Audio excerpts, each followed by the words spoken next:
Dans son livre intitulé De la lumière à l'oubli paru en octobre 2013 aux éditions Robert Laffont, Michel Drucker se confie sur sa propre vie. Ses joies, ses peines, sa carrière, sa santé, ses amitiés ou encore l'amour de sa vie d'Annie Saval.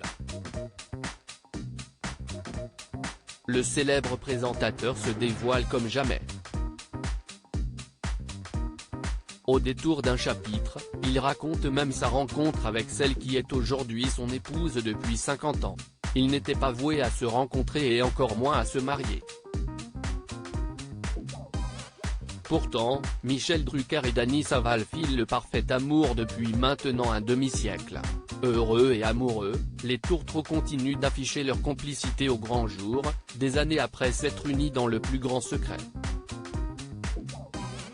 Au début des années 1970, alors qu'il commence à peine à se faire une petite notoriété à l'international, Michel Drucker rencontre sa belle. Le coup de foudre est immédiat. Si est-ce aussi dans ces années-là que je vais découvrir le cercle mythique des stars internationales. Cette découverte s'est faite de la plus belle façon qui soit.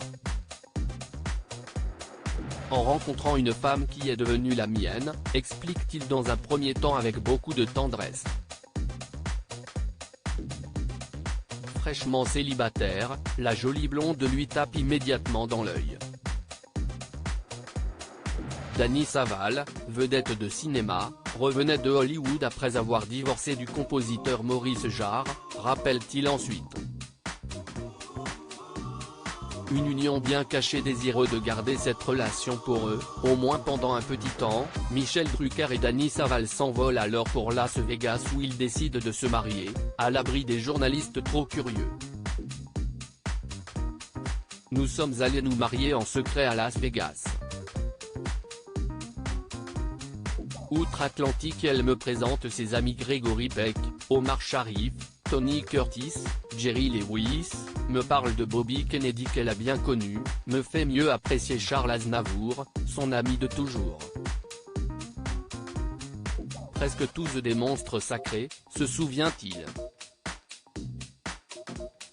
Si certains peuvent penser que cet amour était avant tout intéressé, Michel Drucker ne défend. Dany n'aurait connu que des chiens, des chats et des pigeons blessés, elle aurait quand même été la femme de ma vie. Assure-t-il. Une histoire d'amour belle et solide.